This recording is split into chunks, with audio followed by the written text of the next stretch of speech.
Oh, yeah. Yeah. It's time, friends. It's MLB. It's research. It's Live with Lindy. I'm Eric Lindquist. You can follow me on X at Eric Lindquist. You can also come kick it with me in the Discord. You can also come say hi to me on the YouTubes here over on the Odd Shopper YouTube channel. What's going on, everybody? How are you this fine day? I'm ready to rock, ready to roll. We are officially live here. Sorry, I had to take like 5 minutes to help the wife out with something. And here we are. We have arrived. We are not just live. We are extremely live. Is there a way to be more live than just live? Hey, we're all live today, and we get to find ourselves some paths to making some money. I've dug through this slate quite a bit here already. I only have, one play posted so far. So we got a lot to get to. I do have it from the first game, and I do have some interest in Miami, Detroit. But as you can see, we got baseball living throughout the day. We start from morning till night, going to Houston, Seattle, which I think is actually a very, very interesting baseball game.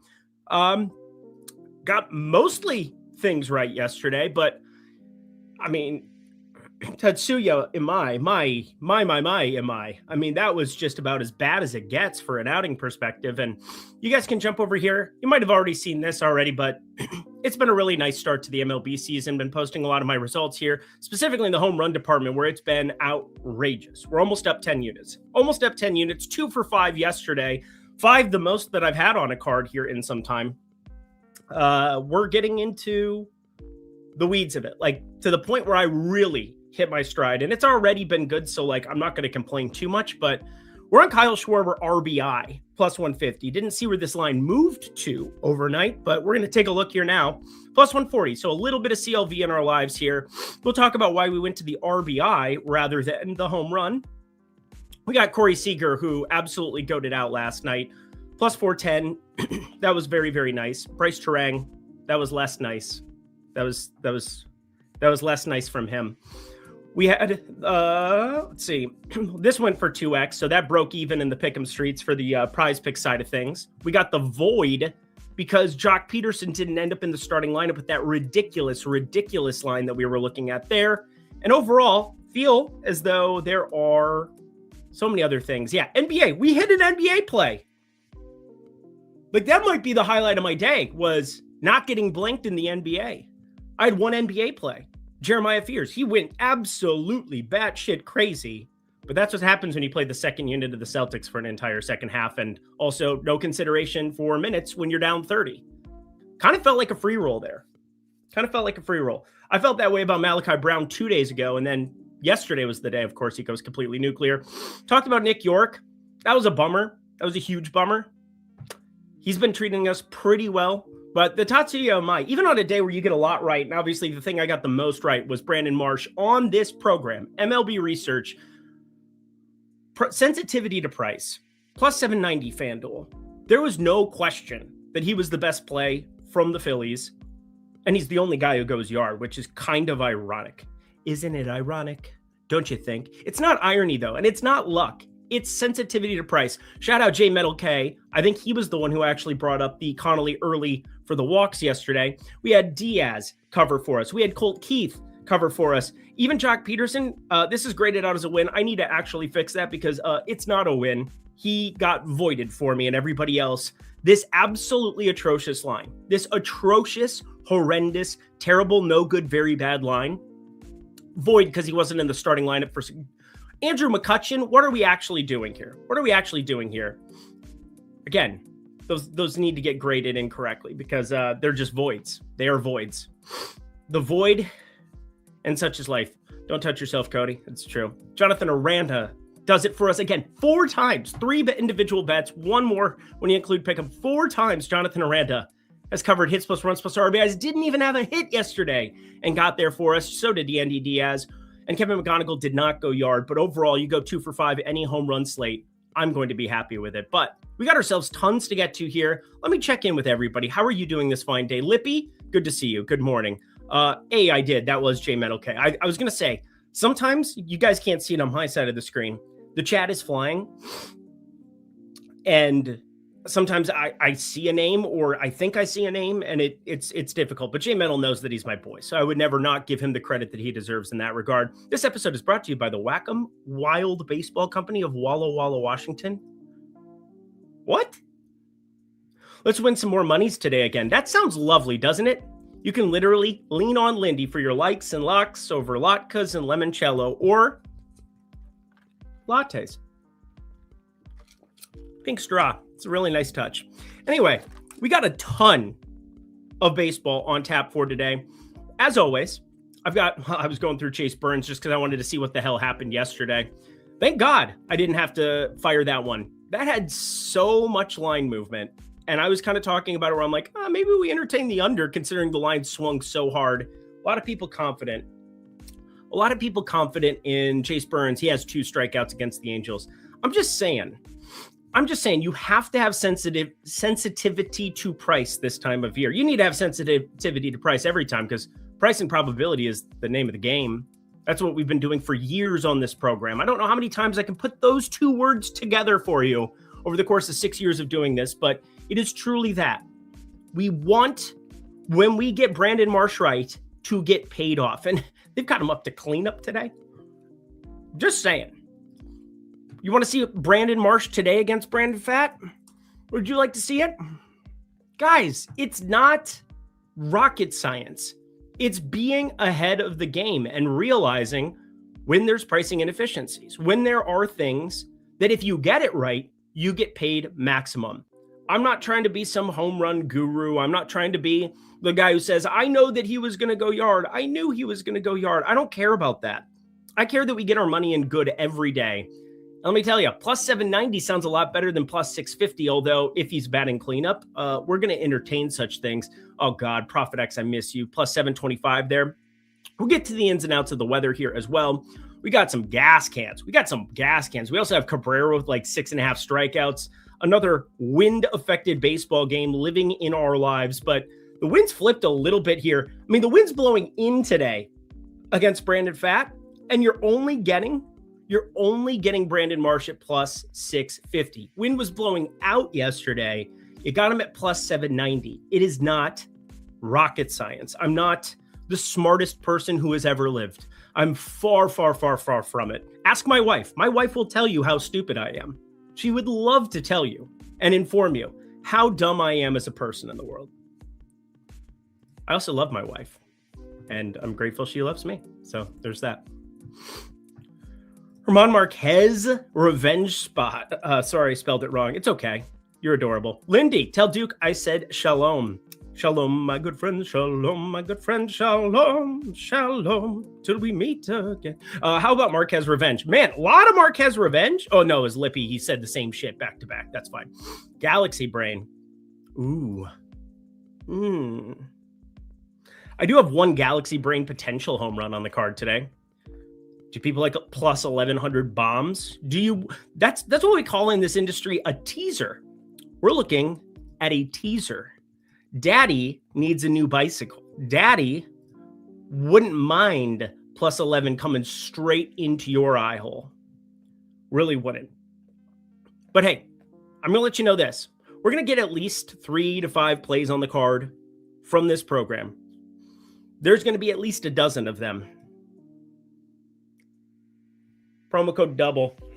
I just wanted to open it up, $20. It's been nice. And I also open this up to everybody that's in the Discord as well. That's one of the things that it matters big time to me. I always think it's ridiculous when it's like, oh, I'll give a deal to everybody who's new coming in, but I won't allow for my OGs, for the people who have been with me for years and years and years, to re-up as well at the same price point. So if you're in the Discord, add on a month for $20, less than $1 a day. I think that's been paying for itself. You want to jump in new? You want to get everything? You want to talk process? You want to talk cricket while I'm sleeping? Yeah, that's a real thing. League of Legends, which my guy J Metal K is actually a freak at.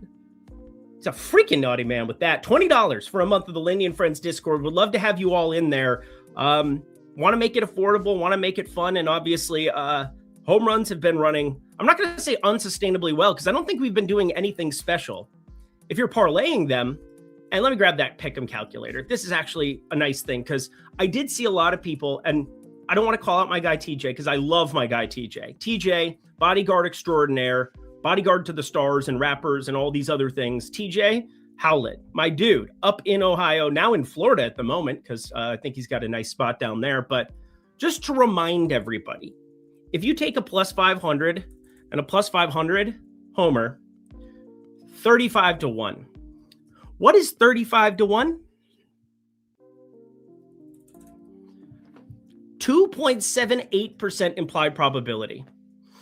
Now, Brandon Marsh was plus 790. There were a lot of people who had him parlayed with McGonagall, who was plus 700.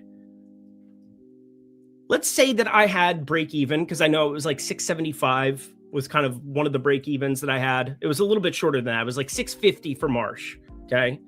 And we had another one that was like, I'll just say plus 500 just for the hell of it. 650 and 500. We're talking 44-1.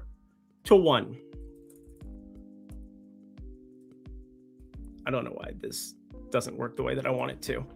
2.22% chance, 98% of the time, even with massive edge on this card, you're losing that 2-pick parlay. It's really, really hard to take a plus 790, plus 700 together, make a sandwich, and expect it to pay off over a long-term sample. Shit, we got the Marsh one across. Plus 790, that's what we were getting paid on Marsh. 11.24% implied probability. Obviously, I had the break even closer to this when we were talking through it on this program.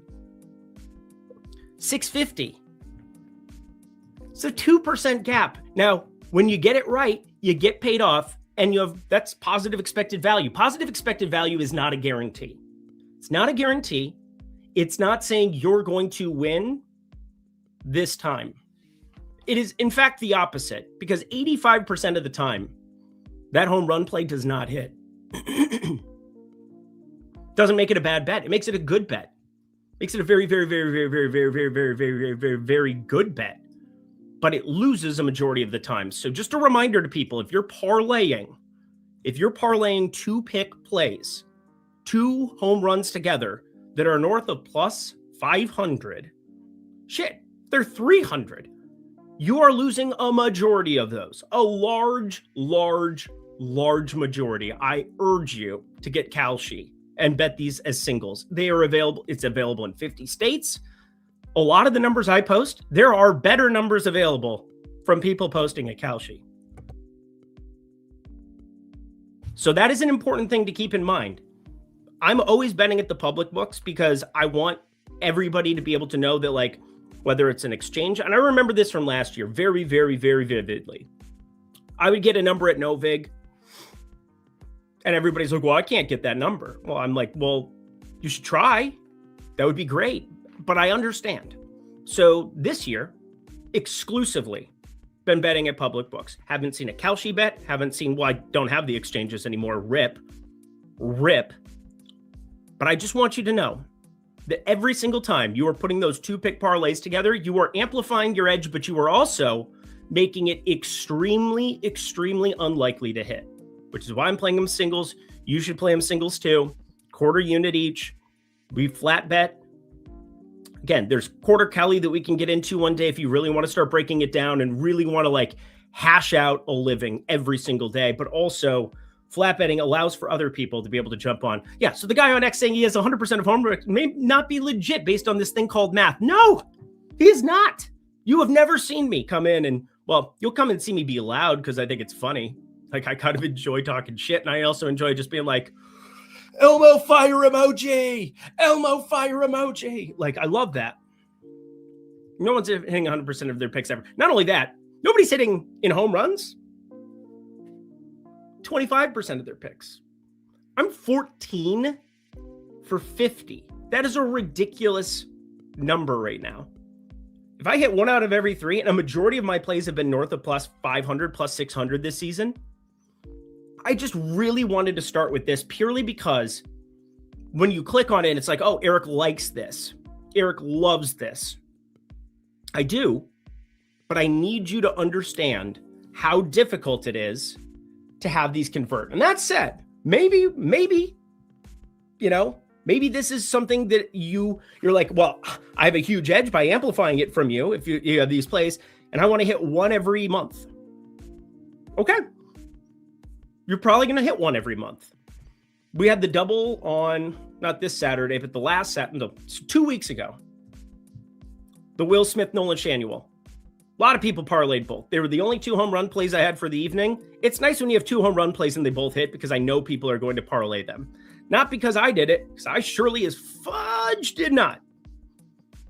But it makes me happy because I'm like, man, nice to go 2 for 2. But I'm probably going to find 4 or 5 home run plays here as we work through it. But it was very important to me that you understand the math. And you understand it is not as easy as putting 2 home runs together that I like, roasting it over a fire like a nice s'mores, and expecting good things to happen. So please play these way more as singles. You play them quarter unit each, or I don't know. How did you get over plus 1100, J Metal K? I saw that. I saw that on Pickett. I saw that. My guy, you're a freak. Must have gone live because it was his first at bat. He went yard. No? Insane. Let's find some bets, shall we? Feeling good about this. Feeling good about today.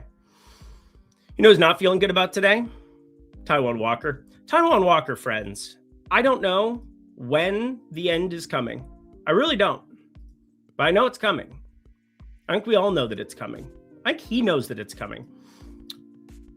Taijuan Walker has to deal with this. Or no. This. Sorry. Adrian Del Castillo strikes out a bunch, but they really like him for some reason, so we're going to just allow it. Arizona also getting froze up by Nolan McLean 2 days ago. I didn't forget, guys. I didn't forget. I'm still mad at you. I still think you're absolute douche lords. Absolute douche lords. I'm going to zoom in a little bit so we can see this a little bit easier. There we go. So we're going to pull up the Phillies here because they continue to employ Taijuan Walker, and we have to deal with that. So we'll split the seasons up here a little bit. Taijuan Walker. I want to go to 2026, you mother truckers. There you go. So far this season, on the surface, he looks calm and ready to allow bombs because he keeps on forgetting that he can, not give up 2.79 home runs per 9. Last season, 1.53 home runs per 9. Guys, these are not just atrocious numbers, but let's look at it, as I always do, relative to this slate.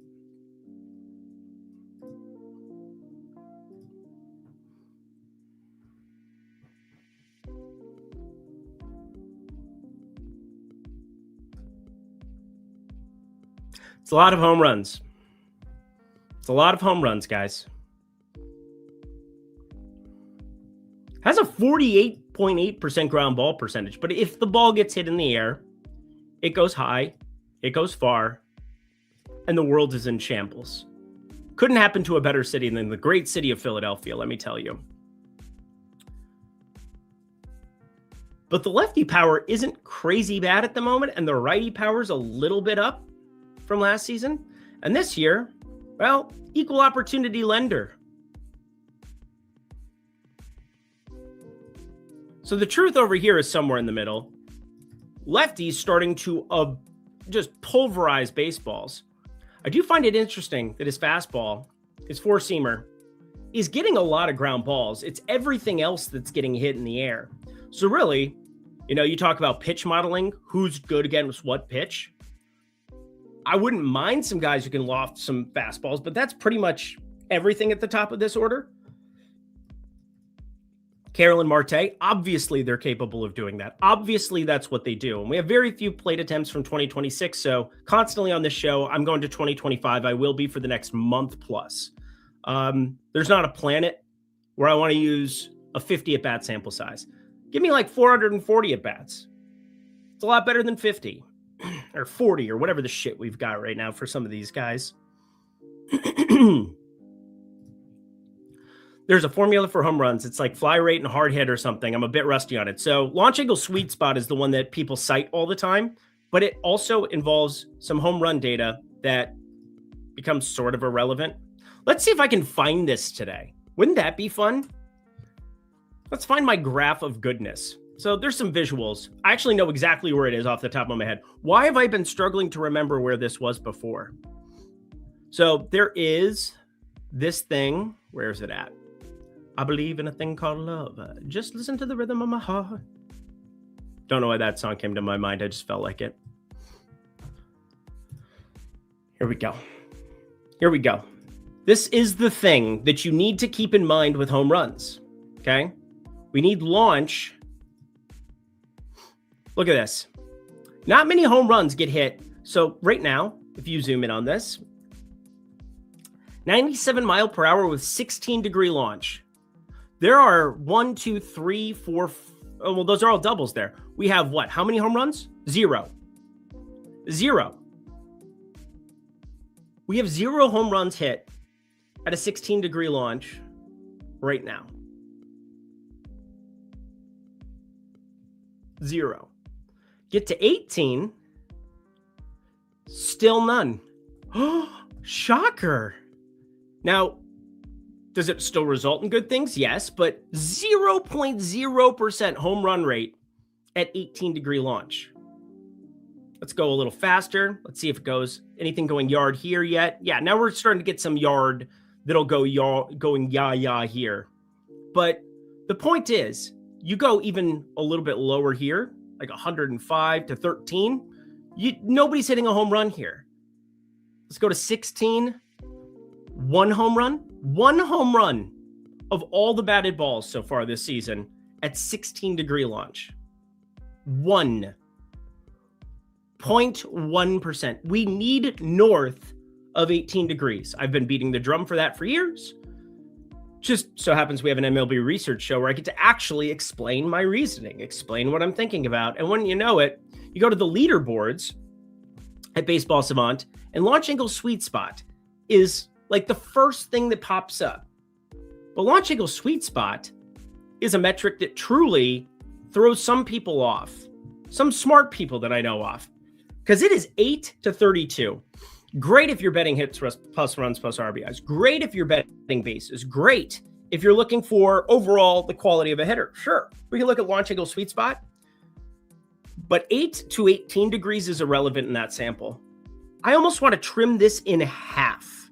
I almost want to trim it in half. And in fact, I do that in my personal stuff where I'm looking at batted balls, what percentage of the time they hit it over 18 degrees.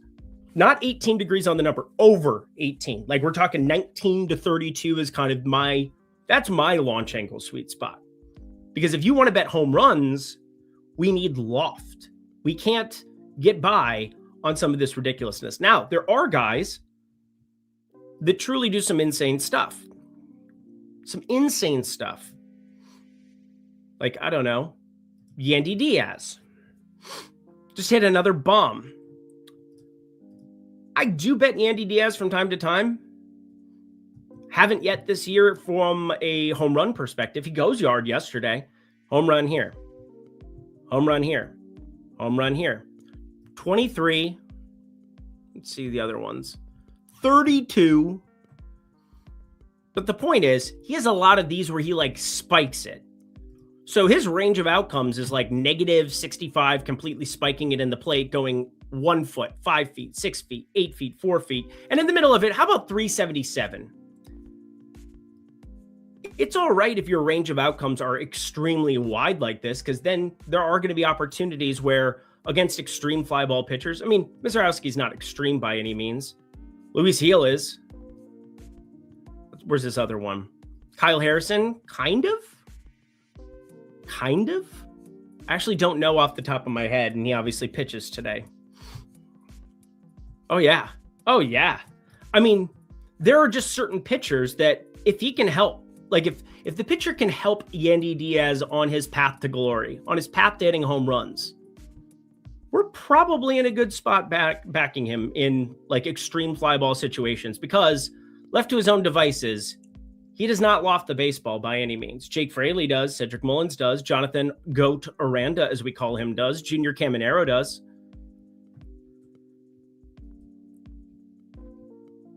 But yeah, just something to walk through. I do not use Prop Finder. I do not. Never have. StatCast is wonderful. It is a lovely thing. Launch angle and exit velo. Those are the names of the game. Jose Fernandez, is that kind of where we want to take a look at? Do we want to take a look at some Jose Fernando in our lives? Jose Fernandez. Has he hit a homer since his double dong opening? Nope, is not. But obviously he's got pedigree. Actually, he doesn't really. The Diamondbacks, number 27? Yikes. But he's 22 years of age, so like, he's just, I mean, this is insane. Hit tool pretty low, power tool a little better, but not crazy by any means. 17 homers in Texas League, 8-8-8-8. 8-8-8-8-8-8-8-8-8-8-8. Interesting. But Taijuan Walker must pay for his sins. He must pay for the fact that he's still employed in Major League Baseball. We have to figure that out. We have to figure out why. We need to know the reason why.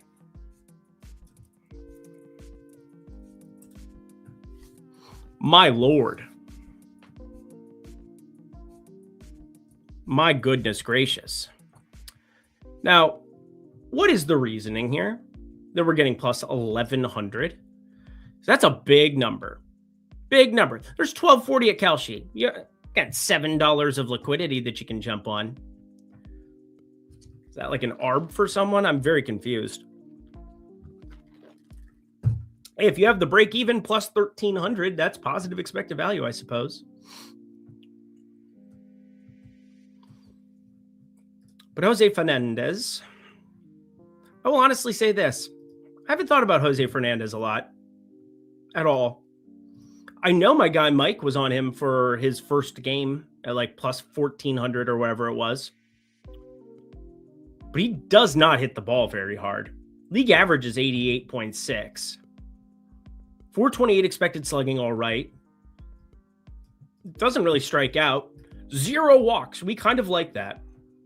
When you're betting guys to do positive things, never hurts. He's got great bat speed, too. He gives great bat. That was a head joke. But anyway, that's a crazy bat speed. Honestly, this would be an absurd first home run on the card. I'm not going to lie. And Adrian Del Castillo probably. And the guy has to have shorter number.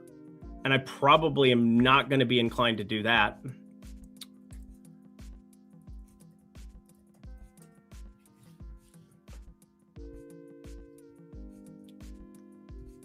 Plus 900 for a worse lofter of the baseball with a lower bat speed. Dude, if you literally come in and pop off Jose Fernandez for me first time out the gate, I might actually lose my mind. Nolan Arenado has some things happening, but the bat tracking has been okay. We covered that the other day for him. But Fernandez is really swinging a bat. You know, let's take a look at some of his other props too. So there's definitely something here. And again, I'm using Odd Chopper. It is the best odds screen in the game, bar none. Affordable, beautiful. All the alt lines sitting here for us to take a look at. Plus 220 there on the 2.5. We're obviously not going to 3.5 because we're not psychotic. Plus 105. We're kind of on the cusp. Now, this is traditionally just a fantastic ballpark for lefties. Obviously, Fernandez from the right side, so that's a little bit different, but we've been constantly pulling these up, so there's just no way that I'm not going to do this still. In terms of home runs, Citizens Bank Park, third best in baseball over a 3-year rolling average. And this season, I just want to look at righties. Very small sample size, so don't read too much into this one relative to the entire history of the park, unless it's Kaufman, in which case, you know, have at. But 5th, still for righties. 5th, still for righties. All right. You got me. We're only going to put 0.1 units on it for what it's worth. North of plus 1,000, it's not a hard and fast roll, but it's something that must be done. It must be done. So we're going to get homers in. My God. What a way to start off a card. I just get done talking about math and all of a sudden I'm like, hey, plus 11 home run. I like it. What an idiot I am. I got 10 on it. Boom, boom, boom, boom. Hey, it'd be fun to win $110 off of 10. It's always an enjoyable experience. That's the shit I'm talking about. There's also a little bit better number over on Kalshi for what it's worth. So once again, publicly available. That's where we're clicking on it. FanDuel just got to 1120 after I click it. So play it on FanDuel. Son of a bitch. Whatever. Plus 1100. I did what I did. Hit the fire emoji because it feels good. It feels right. Hey, we got a home run play in right from the get-go. A little bit better loft. It is wild to see. I mean, he's higher up in the order by 1, but we know how many lefties can potentially come in and ruin your day if you're Adrian Del Castillo and there's pinch hit concern. Considering Fernandez and Arenado are in the lineup together here, considering there's not a lot sitting on the Arizona bench, but let's cover the Philly bullpen just because, you know, obviously there's some ruckusness going on. You had 4 dudes show up here in Gotham's Reckoning. But Duran hasn't pitched forever. The whole bullpen's wide open. They can do whatever they want. They got enough. They got Tanner Banks, Meza, Alvarado. You know, this is an interesting arm I haven't looked at in a long time. He was with San Diego last year. 2 teams, one of which being San Diego. I guess, can we split the teams?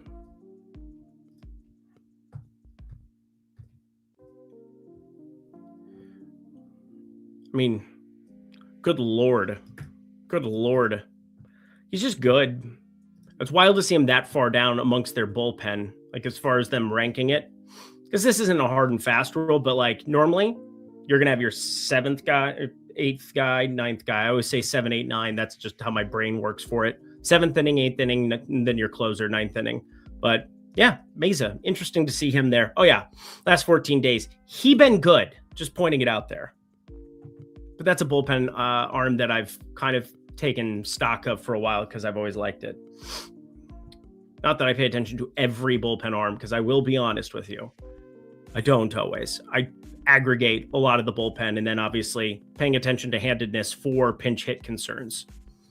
So you can fix that as you're moving along. House Lannister will take this gift. You're very welcome. Lannister 13 is the gift king. Honestly, a year of you in the Discord has like cured many a sad face. Devers a good home run played for today. I can break it down for you. Team Eric, of course. Anyone here from America? How do I join the Vote project?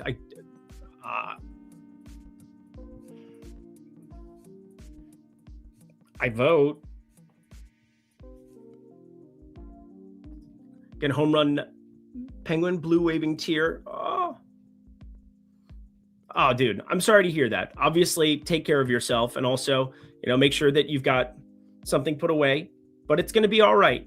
Sometimes stuff happens in life and it is difficult, but, I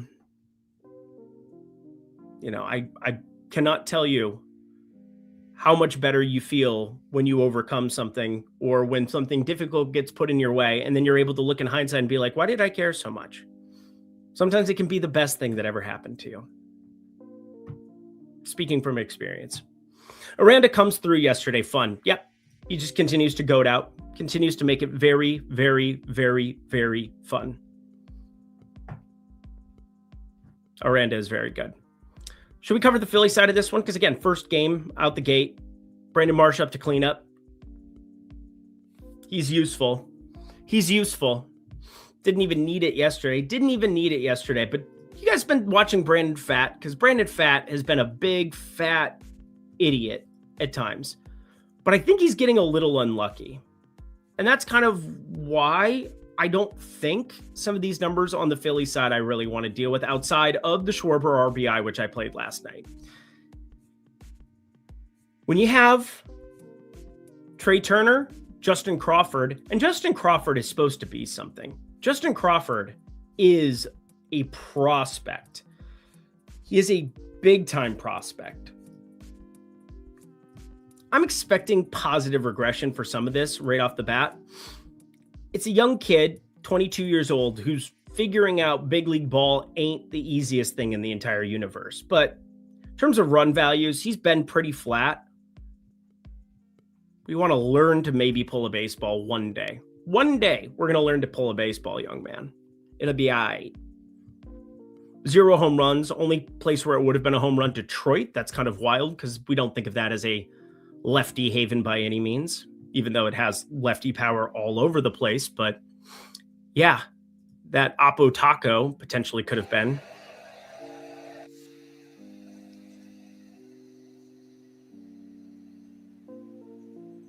That would have been a home run in Detroit. What the shit? That would have been a home run in Detroit. Are you kidding me? All right. But the point remains, I think we're going to see his xWOBA come up.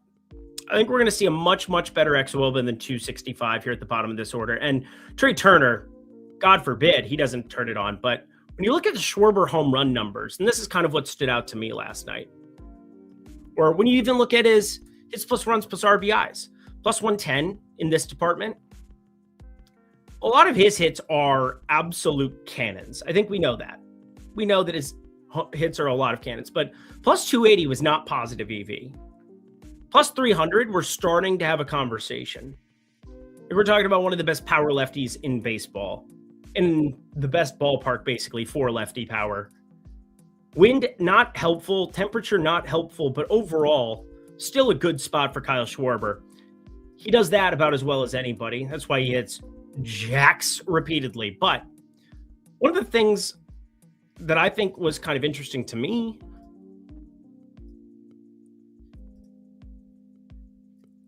is when you do get guys in running and scoring position,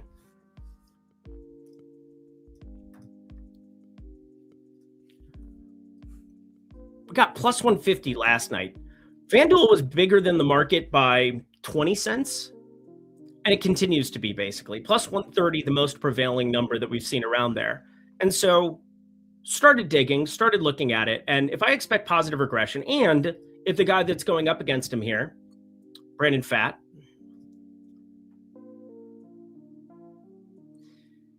continues to do some type of work against lefties here, 271 xWOBA, fine, but a little bit higher even to a righty here like Trey Turner, and no strikeout stuff to righties. Absolutely none starting off the season. And last year it was better,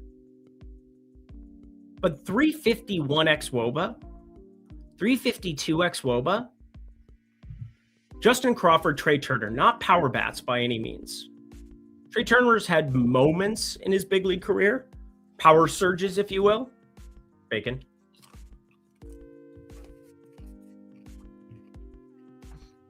But boy, I love the opportunity for Trey Turner to potentially put himself in scoring position here.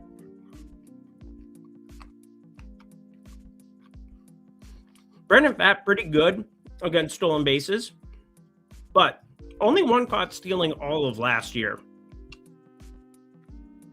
Has to hold runners a little bit more. Obviously, a very small part of the equation when, 10 stolen base attempts against a gas can the entire year. Not saying Trey Turner is going to automatically do that, but there's no way I expect 261 xWOBA to be the prevailing number going forward for a guy who's a career 338 guy. Big league average 315. And he's coming off of seasons of 352, 349, 333, 350, 386, 413. Just can't say enough good things about Trey Turner giving us an opportunity. Justin Crawford giving us an opportunity for that RBI, which is mispriced, to come to fruition. So it's a nice way of getting exposure where I don't have to lay some ridiculous price on the home run. And I still think I find a positive EV route. If he hits a bomb, cool. I'll take 1.5 to 1. Very happy to. Very, very happy to. I just let the stats wash over me and see if a pattern emerges. No. Price and probability. Can we look at Jordan Walker home run? Everybody wants to talk Jordan Walker after I came out and gave Jordan Walker out. And then Jordan Walker hits 2 homers the next 2 days too. Mother effer. Didn't bet him those ones. The price was not as good and people kept riding it into the sunset like, a nice whore. A nice one. Like a generational 18th century lovely lady of the night. Oh, where are we at? Here we go. Not a lot of launch. I mean, the main thing that I pointed out with Kyle coming into the big leagues was the ground ball rate. It improved in spring training. I was like, is that going to continue? Because we have basically no sample size like this season. And spring training doesn't give you any kind of a sample size. But Bullpen got some starts, got some other opportunities.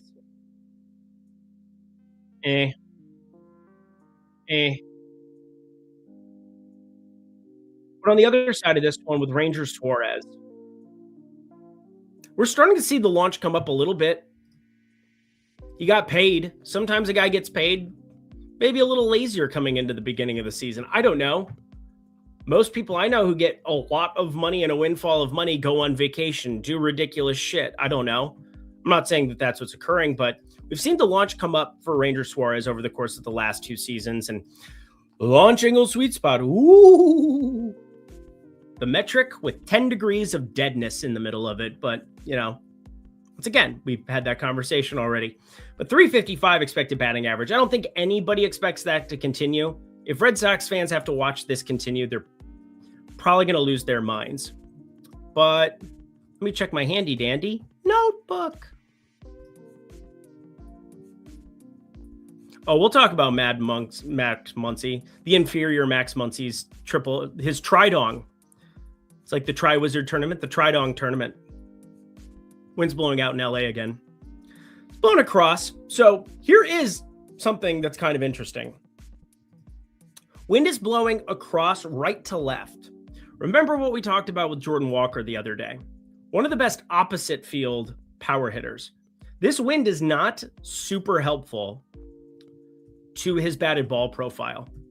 And again, this is just me thinking about golf where if you had a cut into a right to left wind, it holds up, but it's going to go a shorter distance. Whereas if you start it out to the right and you ride it, or in this case, pull the baseball, it's going to have a chance to carry further. Barometric pressure is weird. Barometric pressure is one of those things that, you talk about drag, you talk about air density, you talk about 2 to 4 feet extra of carry. If we factor in also what the wind is doing and you hitting an oppo field shot into wind, I got to think it's at least 2 to 4 feet that's going to be helpful in that department as well. But the lowest pull air percentage of his career so far, all of his power is going opposite field into the wind. It's literally going into that wind direction for today. Does it mean he can't pull a ball? No, 6% of the time he's pulling the baseball, but most of the time he's hitting it out to dead center, or he's going oppo a majority of the time with his balls that are batted in the air. Again, he's got 36% basically on the ground. We're talking, this is a nice portion, 66%. The Devil's Tools, or what, 63%, not quite, whatever. 63% of the time going up in the air, but really not pulling the ball. I would prefer a righty that pulled the damn ball with that wind direction. I really would.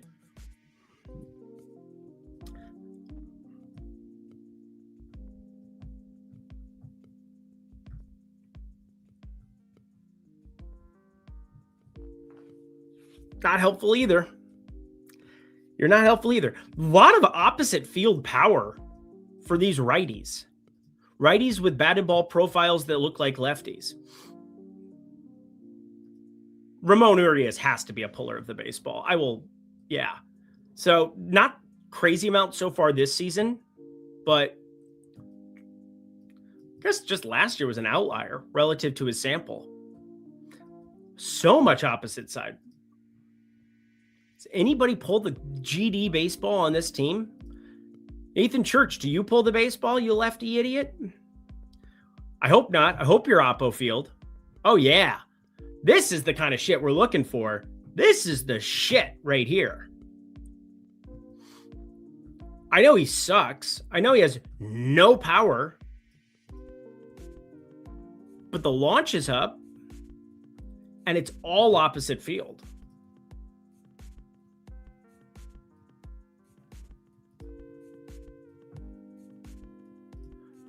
All right. I hope you the best, Phoenix Hoffman. I do. I don't know, but my lord. Hope you have a great day, Lindy. Thank you, High Flyer. So nice to hear that.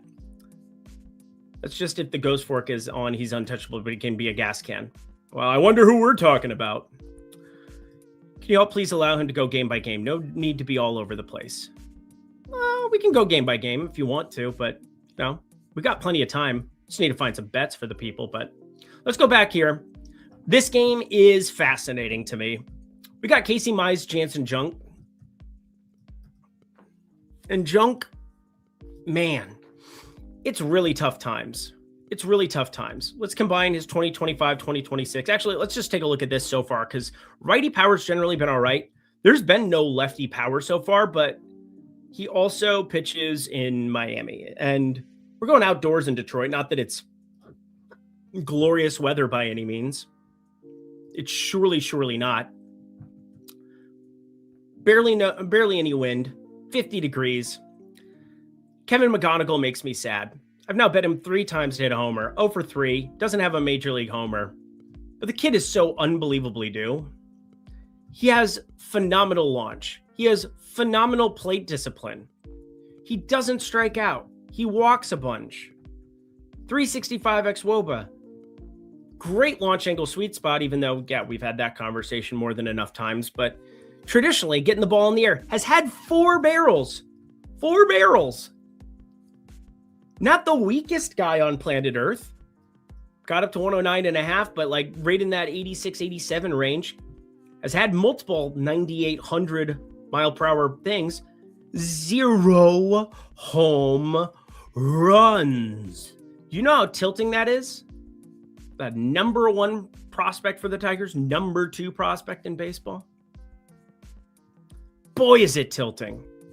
Leading off again today, taking on a pitcher that just gives up launch. I don't know. I wish the weather were a little bit warmer. I wish we had a little bit more carry in Detroit today because pretty much everything is in the realm of playable. Pretty much everything has a chance. Just a question of do you really want plus 590 Kerry Carpenter in the 6 hole today? I looked at Riley Green for a while today, too. Really not liking Riley Green in this spot.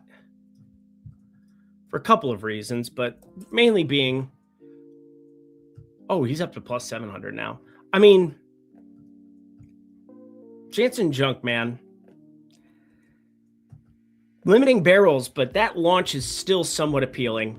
And Casey Mize, I was expecting regression for him the whole time coming into this season. Go to the Tigers. His first home run game is going to be a 2 home run game. That is going to be the way it works. And I'm not going to be there for it today. And that actually breaks my heart. But so far, we're seeing some homers off of young Casey Mize. And you look at some of his pitch data.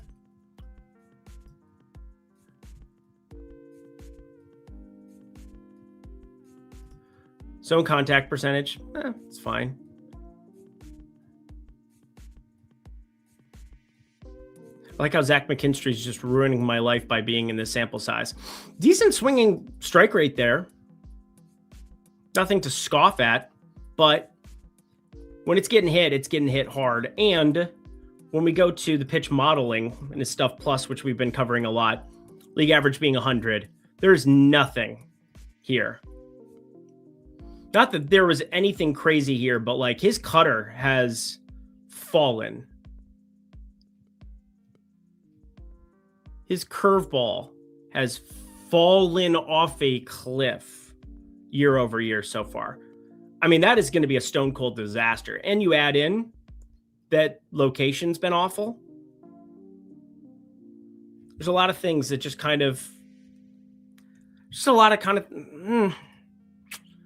lot of telltale signs that tell us we should be on some Miami bats in a spacious ballpark, especially when a guy like Jacob Marcy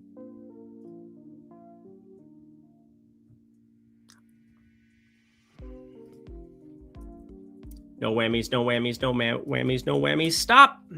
Oh, yeah. Oh, my God. I'm just going to be a disturbing person today. Don't mind me.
I muted myself. Can't hear you. There I am. I was just literally rapping Linkin Park. That's actually what I was doing. No longer muted. This time you are muted. Now I'm back. Peter Viles, don't do that to me. 7, 7. But nothing like a couple of long shot home runs to kick off the day. This is not done because I want to, not done intentionally, but there's a lot of things going on with Jacob Marcy that I find to be fascinating. First, he's never been a bat speed guy, so kind of opposite of what we're looking at with Jose Fernandez. But boy,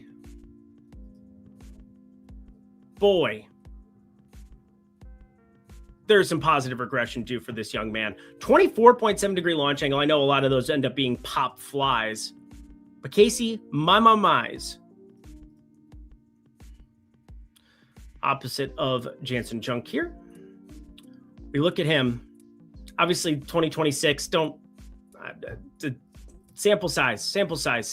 How many times can I say it? But against righties, he's generally been giving up more power. But I'm just fine with Marcy here at the top of the lineup. 3-pitch pony. And we've routinely seen some pretty good stuff from Marcy at the beginning of his big league career. It's not a lot of sample size even. 153 plate attempts last season against right-handed pitching. This season, grand total of 38.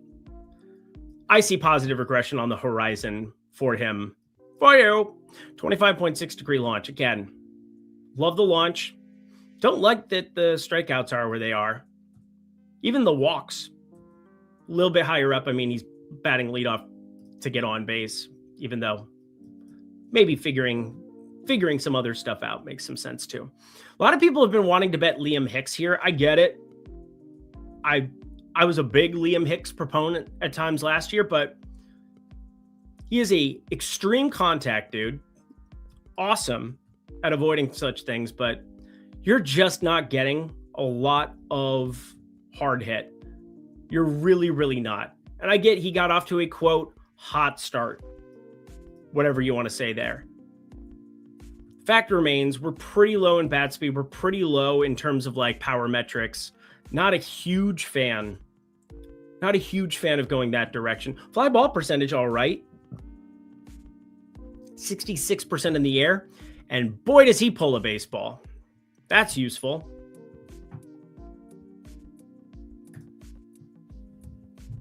I like the Marcy. I like the lineup order. I like having him lead off and taking as many cracks as we can. Let's get that. I had 0% John Rahm in DFS. 0%. Mize is so mid. That's probably the best way to cite him. He is mid. Oh, which song? Time is a valuable thing. Watch it fly by as the pendulum swings. Watch it count down to the end of the day. The clock takes life away, and it's so unreal. Didn't even know. Watch the time go right out the window. Didn't hold on. You didn't even know. Just wasted it all just to watch you go. Kept everything inside, and even though I tried, it all fell apart. What it meant to be will eventually be a memory of the time I tried. So, how cringe was that? Scale 1 to 10. 12? Cool. There it is. Oof to you. Okay? My show. My bets. Let's get to the strikeout artist of the day. Is 6.5 the biggest strikeout prop on the board? It was last night. I don't know if everything was updated, though, at the time. Got 5.5 here sitting for Logan Webb. I think Edward Cabrera 6.5 was the biggest I had seen. 6.5 plus money to Kadai Senga on the over. My sheet had Cabrera as the highest. Yep. Oh, I guess Kadai Senga now with the price. But once again, most wind affected ballpark that we've got in the baseballs, that is Wrigley Field. Now, it's not as extreme as we had yesterday. We had crazy wind blowing in from the left field side. And then it's, of course, Brian Reynolds, who hits an absolute piss missile yesterday. An absolute monster shot. Monster mash. Did you see that homer from yesterday? I didn't think it was possible with that wind direction for somebody to pull a baseball into it. I was wrong. I wish we had the video of this one. Son of a biscuit, it's not updated yet. Normally we have videos of absolutely every batted ball, but sometimes they don't update them right away. And that sucks because boy, was that fun to watch. O'Neal Cruz only had one batted ball in play yesterday, also against Teal Bar, who I don't think Cubs fans were very happy with that after Shota Imanaga was majestic. He was a majestic Japanese lion for 6 innings of just incredible baseball from him. Helps to be a fly ball pitcher and have the wind directly in from left. We knew that going in. We knew that. Still had Nick York once he was leading off and the line didn't move on Bet365, but that's fine. It's okay.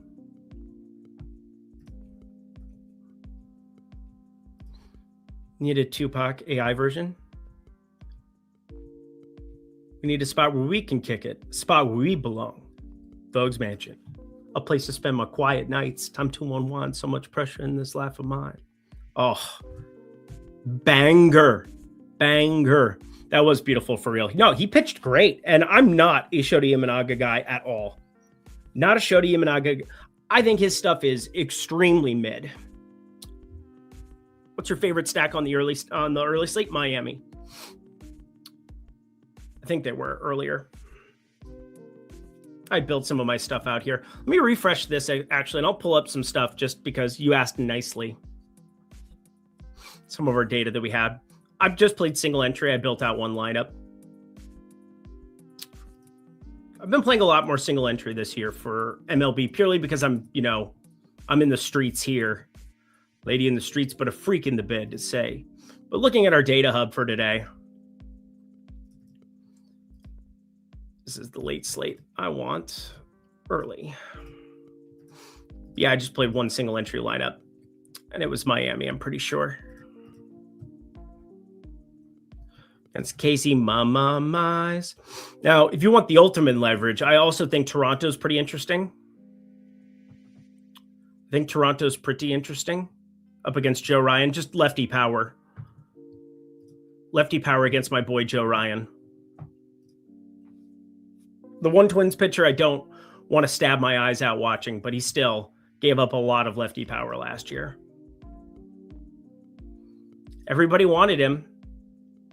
Back then, Hose did not want him. Now he is hot. Hose were all on him at the trade deadline.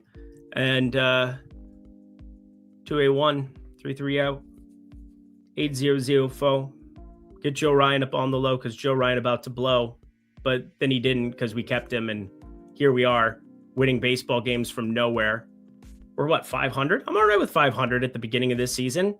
I did not expect anything. I did not expect anything. Da-da-dum, bum, bum, bum, bum, bum, bum, da-da-dum, bum, bum, bum. So yeah, I like that. Hard not to like Arizona as well.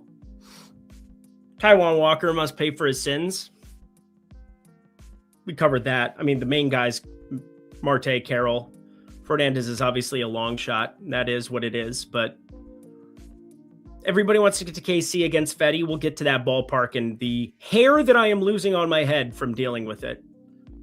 I've had a really good start to the MLB season. I also want to stab Kauffman Stadium.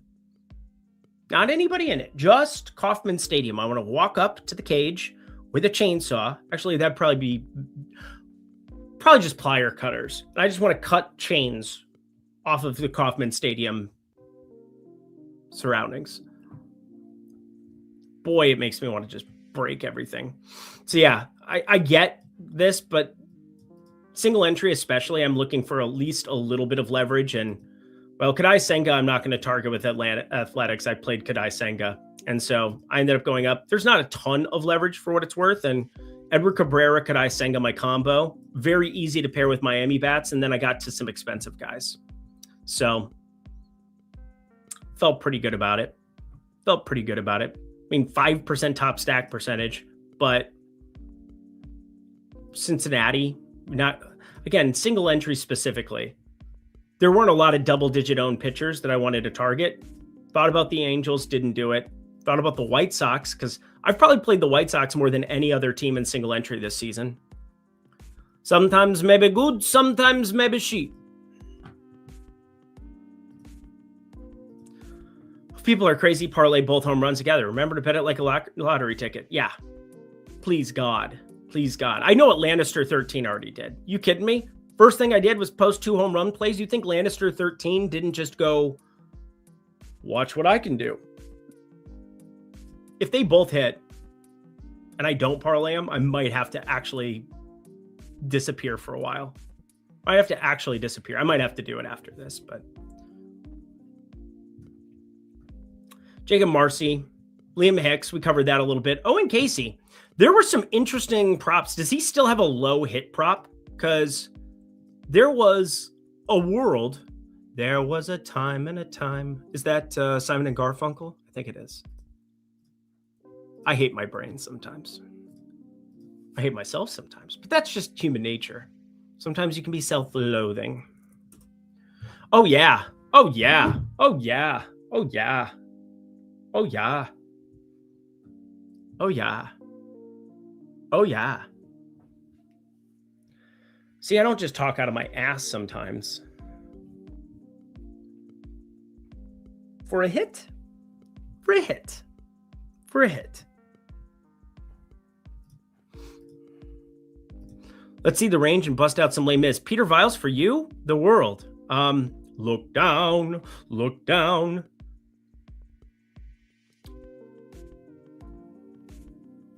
I dreamed a dream of days gone by. How'd that shit? Is that not why you were here? Are you not entertained?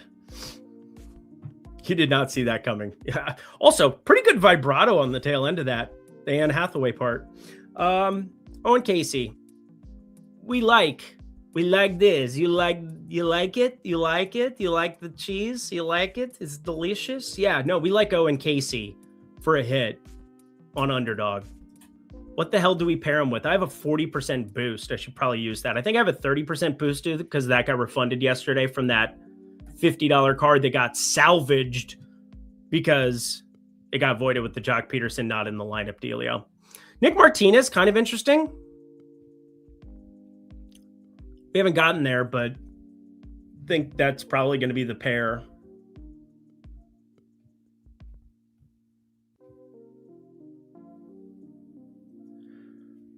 I have it as a placeholder right now. His 2.5 earned runs is also a gigantic number. Again, we're shopping. Cheaper than Amazon, especially if you're with my wife. I might have to ban that frickin' site at our home. She doesn't know you can do that I have the power to do such things.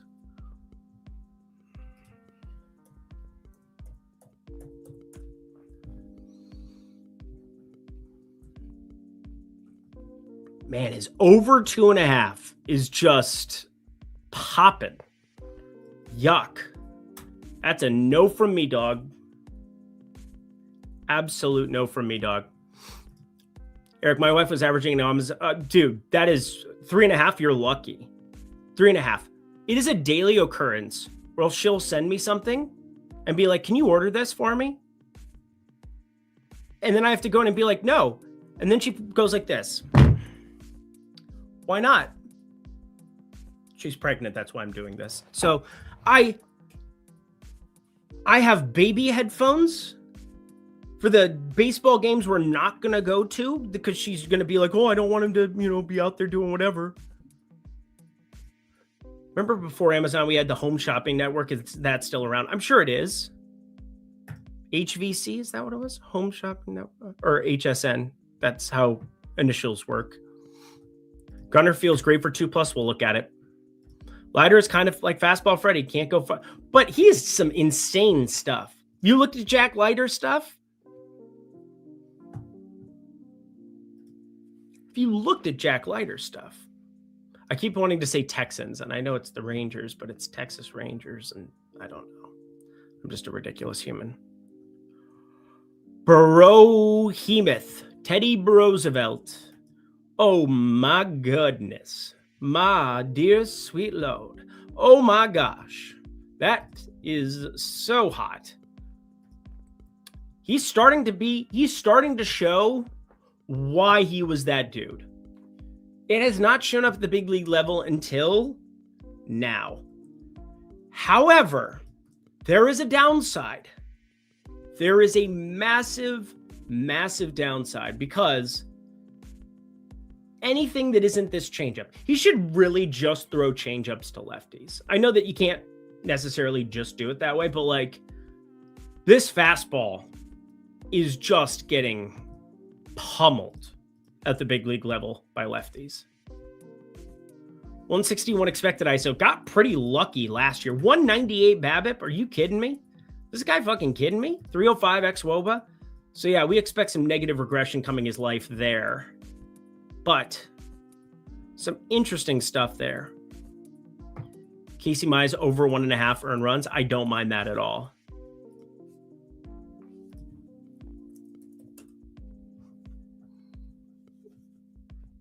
Not on underdog, tell you that much.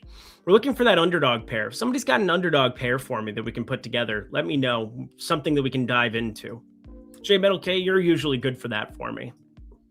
This is a collaborative experience. This is not just me singing Les Mis and Tupac. Although, if we want that to be the case, I don't really have any issues with that either. That seems like a good way to spend a Saturday morning. Used to be kids' cartoons. Now it's just Cartoon Eric. 16.5 for Ranger Suarez against St. Louis.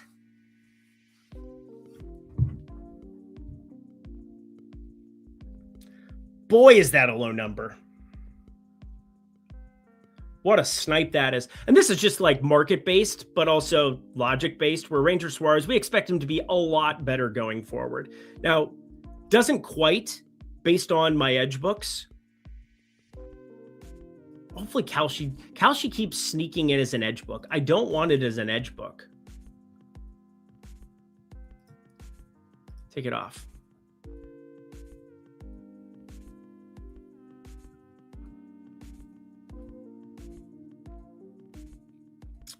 If you're being penny by that much, I can get down with you.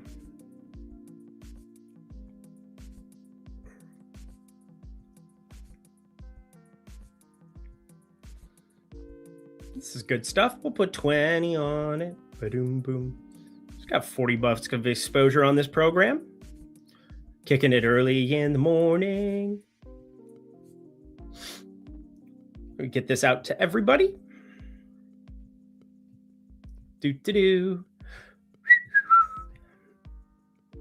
Boy, do I like this card. I probably should have put more on it technically with the edge on it, but I feel all right doing this on the fly. UD from LWL. With the boost.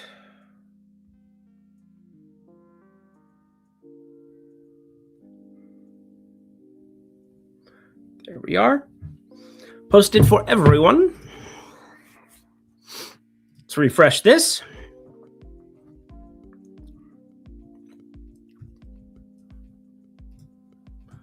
And I gave it to everyone. Owen Casey hit.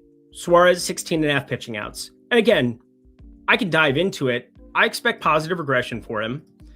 I look at the market. I look at St. Louis against lefties. I do not like this team very much against lefties. They've had better results than we expected for sure against lefties. I brought that up the other day. And yet, where are they at? Yeah, 126 WRC plus against lefties. That's not going to continue. That's really, really not. Plus, look at the teams that they've faced. Tampa Bay, whatever version of the Red Sox we watched yesterday, that was super tilting. Again, even on a good day, got plenty wrong. Imai could not have gone worse in a million years. He walked the earth. He walked everybody. He wanted everybody to know how special they were. But yeah, I do think that the quality of lefties that they are going to play is going up. The price of poker just went up. Let's just look at Jordan Walker here because I get a lot of Jordan Walker questions coming off of that home run that we sniped the other day, and then just everybody else kept riding him. But here's your lefties you basically faced. Rays. Mets, which David Peterson sucks. I hate that guy. Detroit, struggle bus. Washington, and now Red Sox. Like, really, who's the best lefty that they've faced this season? Did they face, in the midst of this, did they face Framber? I think they might have faced Framber. Not that Framber was all that good against my Twins the other day. My lordy. But I do look at some negative regression just based on when you have a small sample size like this, your opposition, and also such limited at bats. This is why these small sample sizes get so dangerous early in the season. There needs to be some type of context attached to them. And you can know ball, and that helps. I guess it's helpful to know ball. And I feel like I know ball enough where I look at Tampa Bay. I expect them to be a little bit better than this in terms of 99 WRC. Oh, they're basically in line with where I would expect them to be. But St. Louis, only an 18.8% K rate, 126 WRC plus with just a 154 ISO. They are finding ways to move the line, finding ways to be effective. And part of that is Jordan Walker just being a monster of late. Now, he has the Apotaco stuff, going to be kind of pushing it back into the wind today. Would prefer the wind was going the opposite way, going across the field because his pull air percentage, he's basically exclusively Apotaco. Can he still hit the ball high and far enough with an 8-mile-per-hour wind to go yard? Yeah, he can, but I don't expect a 24.2% barrel percentage to continue. He is only 23. We've covered that multiple times. So he'll turn 24 this season, but overall, I said, if this continues, we're going to talk about Jordan Walker being one of the best players in baseball. I think they face some pretty weak competition, though. I utilized him against Washington, against said weak competition. He did exactly what we talked about. Apotaco home run. Square peg, square hole. But I do think we should be very, very cautious against pitchers like a Ranger Suarez. And I get it. Jordan Walker has been insanely impressive. But I still have my doubts that Jordan Walker is going to be one of the best hitters in baseball. 612 expected ISO, 733 ISO. I mean, just pulverizing the baseball. I've enjoyed this. This has been really fun to watch. St. Louis deserves something good in their lives. Getting rid of Brendan Donovan, which would look especially nice on this team at the top of the order, rather than JJ Weatherholt and his no power bitch ass. Just saying. Just saying. I'm late. What plays did I miss, chat? How about I just recap it for you super quick because you jump in. We got an underdog card together, Owen Casey, Ranger Suarez, and then get your popcorn ready. We have 2 plus 1,000 home runs on the card, just 0.1 units. So again, do not come at me saying you lost the farm on these plays. And Jose Fernandez, plus 1,100. Those are extreme pieces of value based on some of their batted ball profiles. And again, most of my home run plays have been north of plus 500, plus 600 to start off this season. Ball's not flying. Everybody's losing their mind about home runs. You know what you can also do? Not bet every home run every day. Be selective. Take calculated shots. You play to win the game, or in this case, you play to win money. Like we just want more money rather than less money. Just looking at some edges. Kyle Isbell continues to pop on underdog like he does every damn day. Same with Jacob Young. Trevor Larnach. Trevor Larnach looks ridiculous on underdog today. And left on left, he's batting 7th. He is in there. He's got a great profile. And Eric Lauer does give up power. He's an equal opportunity power guy. We haven't really covered Eric Lauer yet. So Eric Lauer, going back to last year, some interesting stuff going on here. So remember, you're throwing a changeup primarily to the opposite side. His changeup is awful. Like, it's legitimately awful. And if we go to his stuff plus from this year, he's probably the guy I spent the most time going through last night. Because I bet, who did I bet against him left on left the other day? Can't remember off the top of my head. We had a rando opening day left on left in St. Louis against, it was not Libertor, it was somebody else. Anyway, that's neither here nor there. It's just my stupid brain doing stupid stuff. But wanted to pull this up because I think it bears repeating that Eric Lauer, I don't think he's bad by any means. I don't think he's bad. But sometimes when there are glaring issues like this changeup, and you don't really have anything that's like your quote unquote out pitch, like his fastball has never been good at any stage of his career. We can go to forever and ever and ever again. Like, Eric Lauer is not that dude in that regard. He's just really not.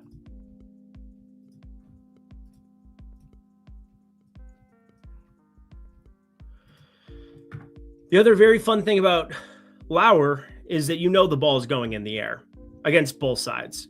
22.7 degree launch angle, 17.7 degree launch angle to lefties. The only thing that the changeup does at all is it does get ground balls. So if he decides to be utilizing that, deploying it, sweet. But it is an actually awful changeup. One of the worst we have in baseball. So you go to these individual pieces here, and Larnach, he does not normally get a lot of plate appearances against lefties. In fact, we have like very little sample size of his career against lefties. 2 plate appearances total? That tells you something, does it not? Eric Lauer against lefties and righties, basically striking about the same this season, but last year, he really did not strike out lefties. Was better in that department against righties. My guess is that, you know, you look at any individual one start. Fastball, fine. I mean, mainly a location thing, right? Mainly a location thing for him.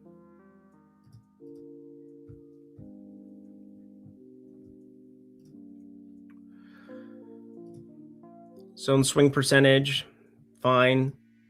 Outside zone contact, not really getting a lot of chase. Zone contact, that's actually a low number. Zone contact percentage, I mean, not a lot of people hitting him in the zone, which is surprising. 11% swinging strike, fine. Meh. Called strike percentage, that's a low called strike percentage for a guy that I'm assuming, when we go back to the pitch modeling, and you look at his stuff plus, traditionally been getting by on more location than stuff. The raw stuff itself is not very good.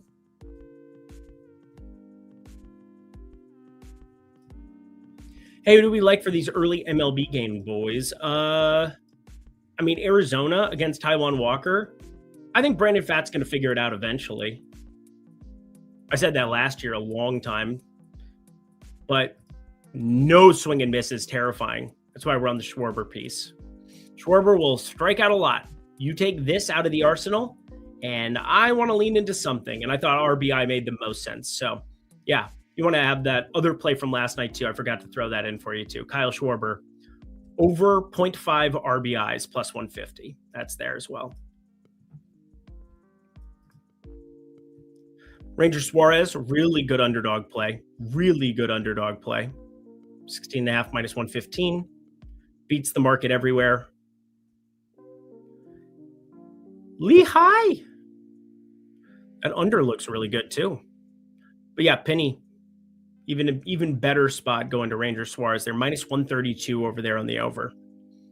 Like getting minus 115 at that kind of a split. Even if we just make that break even, the Casey hit has some really nice edge to it. Gives great edge. So yeah, Trevor Larnach. Wild to see him in the batter circle there against the lefty, but there's a reason. He's going to strike out fewer lefties, and he's giving up fly ball and power to everybody. Eric Lauer's nice. And Joe Ryan, Jesus Sanchez. Weird to see Davis Schneider in there today. Very strange to see Davis Schneider in there today. In fact, the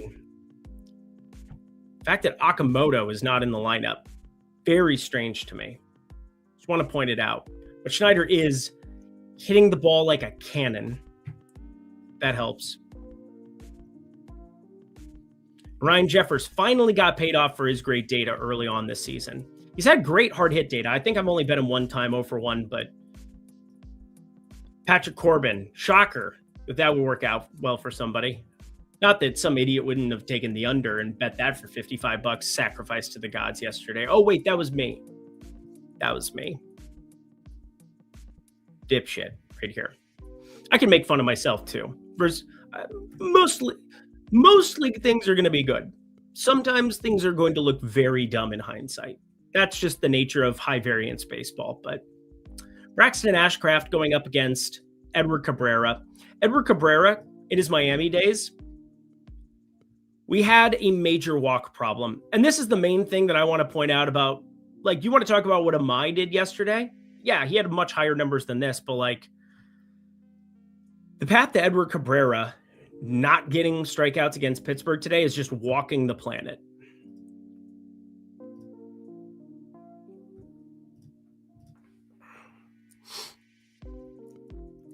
So, like, there's worlds where you take plus 120 on 2.5 here, and you take his total strikeouts at plus 115 or plus, yeah, where was that? Plus 116 best available. And you're like, I probably win one of those. Literally thought about that this morning. Was like, maybe I take, the if you bet $50 on each, maybe I just take my tiny baby bitch profit. Take my $15 or $20. Who slayed Ciccone? I love you, Jim. Okay, I don't mean to. Carroll or Marte going yard? I like Marte a little bit more in this spot at the prices. Plus, what Philly's going to do with the bullpens coming up later doesn't affect Marte as much. Plus 590 right now in Corbin Carroll. Plus 560. Think about the later at bat, too. If you have 1.5, 2 at bats that are going to exist against the bullpen, more than likely they're bringing in a lefty to deal with Carroll. And Marte is the beneficiary because he's still a switch hitter, at least. Not that Carroll can't hit bombs. But definitely going to be something there. I wanted to take under 3.5 strikeouts for Martin Perez. Can't do it at minus 145. That hurt my feelings. Max Fried's been pitching phenomenal baseball as well. And now he goes into probably his best spot. You're not going to see Jonathan Aranda on the card today. I can tell you that. In fact, I would be inclined to take an under on Jonathan Aranda today, but he's going to see lefty pitching the entire year still. It's kind of a nice feeling, but boy, do I like the under of earned runs for him. Where did it go? Total earned runs. There we go.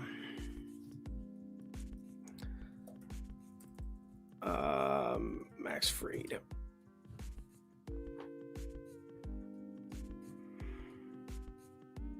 I think we should bet that together, should we not? Welcome to the Trop, friends. Welcome to the Trop. I'm going to put $25 on that for now. I do want to do a couple of assessments after this program like I normally do because, again, I'm not trying to get anybody hurt up here as we're talking through stuff.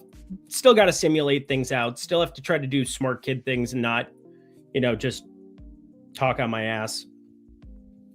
Although, again, my wife would say, you do that every time you talk. Thanks, honey. Love you. How's that baby feeling?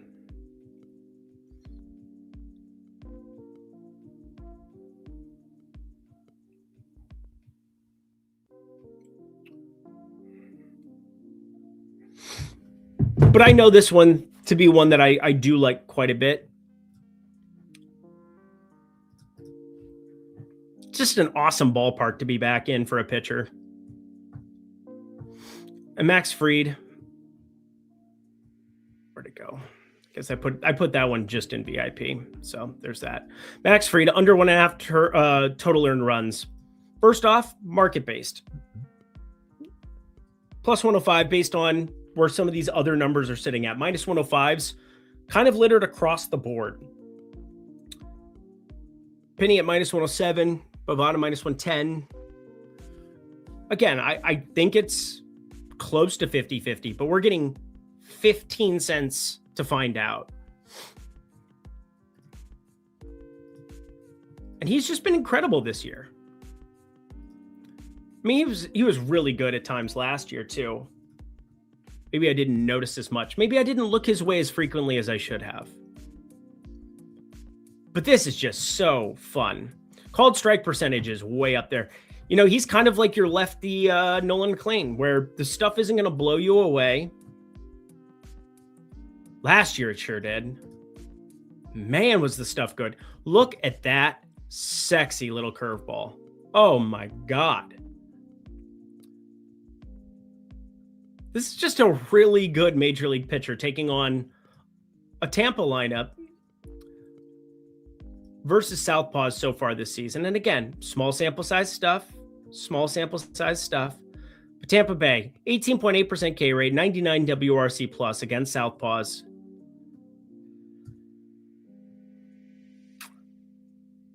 $14 weighted runs created. It's going to be on the lower, dead middle of the pack.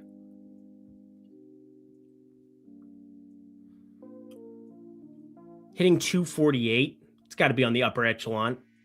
Yep, 14th as well. Are they 14th in every damn category against lefties? It would appear so.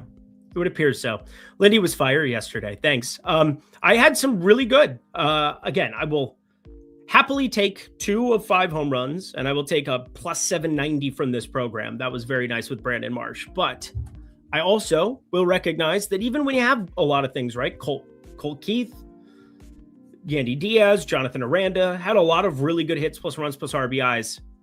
2 very glaring things. Boston sucked.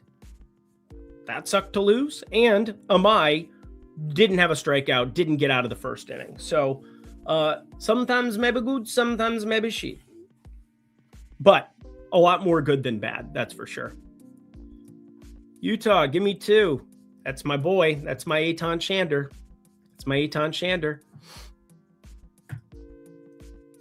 Kadai Senga Genesis, the Ghost Fork. You guys ready for it? Ooh. It's my Ghost Fork.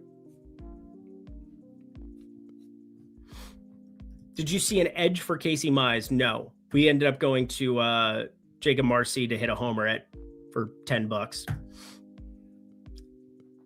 if that makes you, if you're into such things. Still sitting there plus 1,000. Kalshi, you can get an even better number. And there's $25 of liquidity there. Go slice yourself off $10 of that Kit Kat bar. But again, I promised I would play publicly available numbers because otherwise, $25 of liquidity.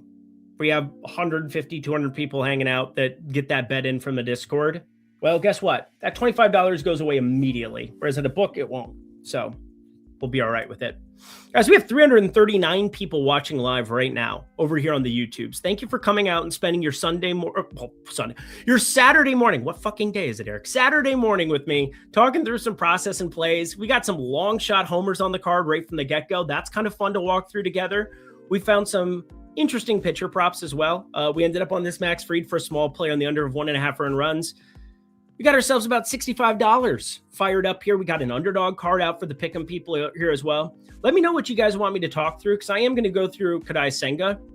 Again, there are walk concerns with Kadai Senga from now until the end of eternity. There's no question about that. But I'm always paying attention to his swinging strike rate, specifically with the Ghost Fork, specifically how insane that pitch is. Because when you look at it, I don't think it does it justice. And White Sox, Athletics against righties this season. What have we seen so far? We've seen strikeouts for them. We have seen massive amounts of strikeouts. The Athletics, 22.5% K rate. That's going to come up. That's going to come up. 78 WRC plus. That also is probably going to come up because I don't expect a .060 ISO going forward. Otherwise, they are going to, they're probably going to lose a lot anyway, but they've got quality major league hitters. We covered Eric Lauer. I think left on left, equal opportunity power artist. I think there's definitely something else that we can mine out of this. Josh Bell does not like the right side as much, even though I said that, and then he goes yard from the right side the other day.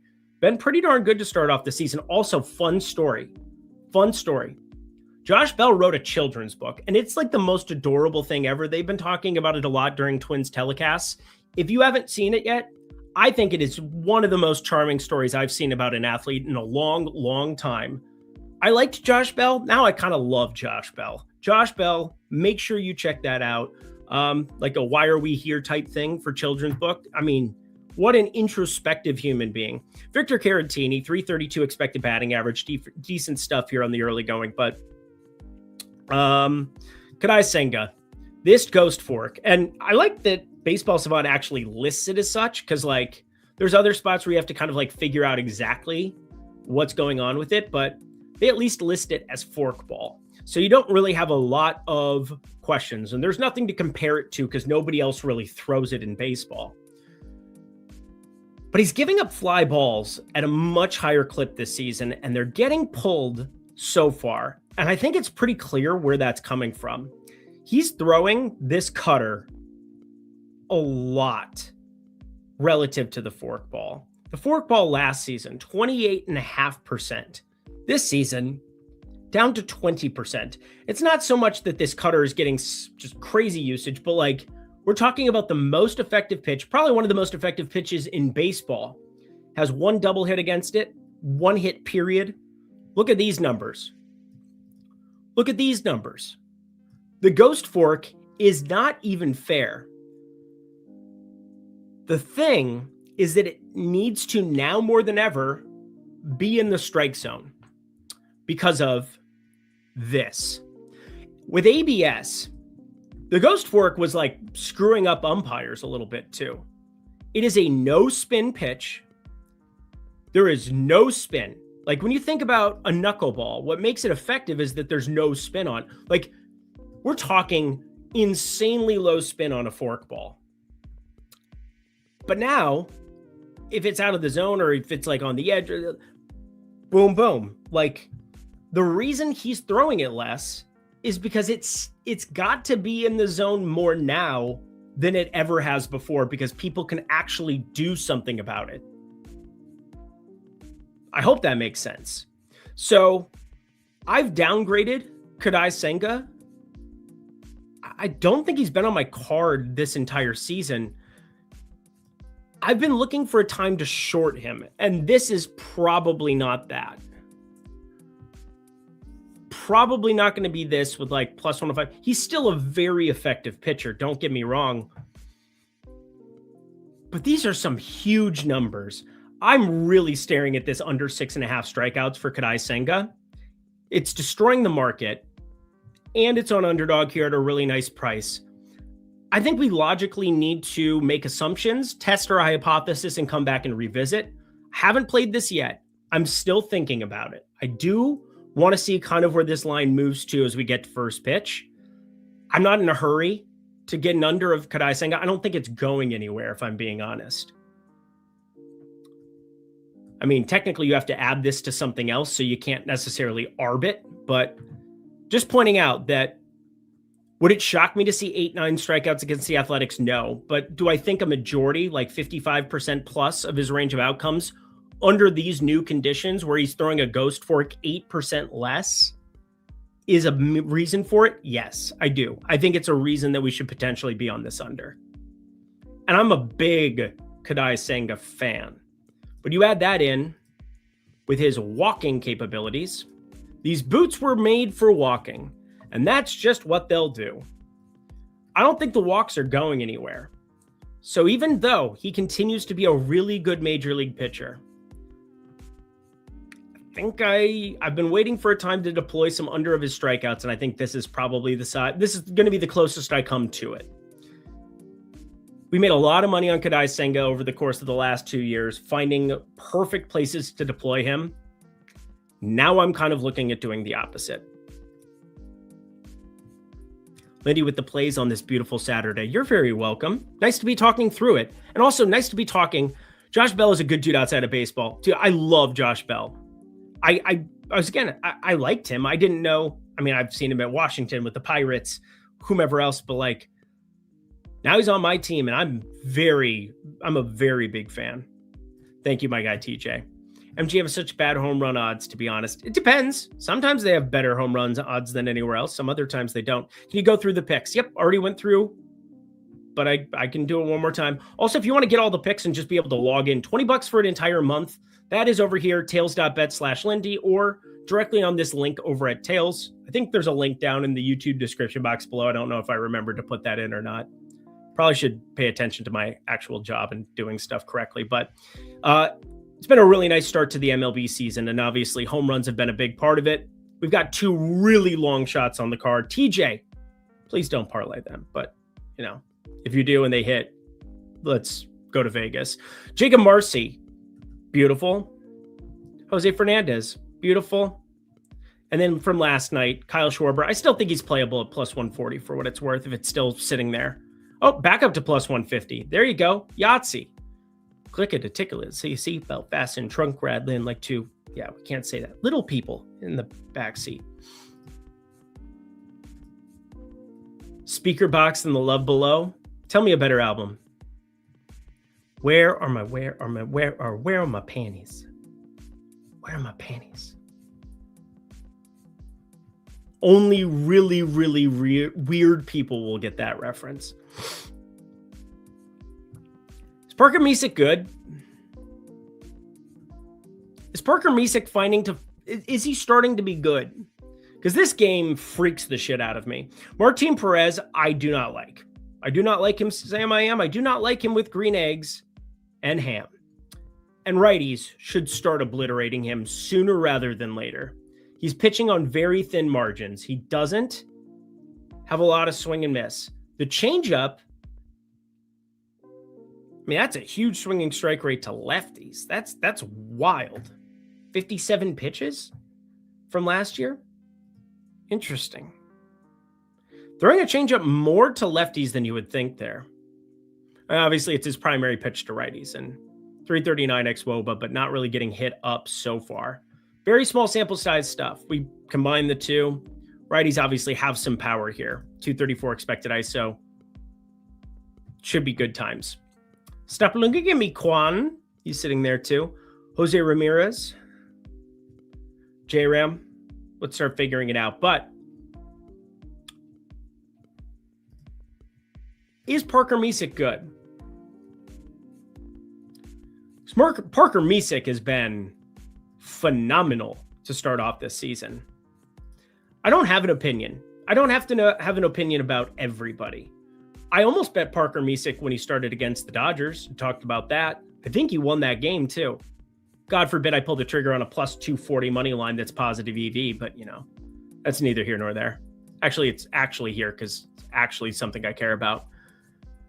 When we look at the Guardians, I was just looking for the other team name for them because that's how my brain works.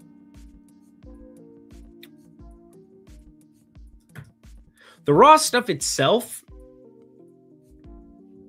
fine. Nothing that's blowing you away. Curveball, changeup, all right. Slider, an obviously weak part of the arsenal so far, but there's hope for all of this to get better as we go.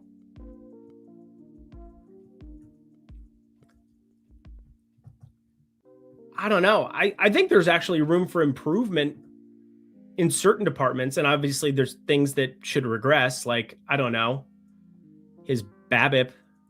So 2026, he has a 154 BABIP against righties. That is obviously going to regress. So batting average on balls in play, 300, kind of just like the no-brainer way to kind of look at it. Above that number, they're getting a little unlucky. Below it, getting very lucky. So yeah, above 300, unlucky. Yeah, it's kind of what I'm thinking. 154 is insane. Now, is he controlling some of that? Is he controlling the narrative in Hamilton? But there's a lot to kind of still mine out with Parker Misick. Parker Misick.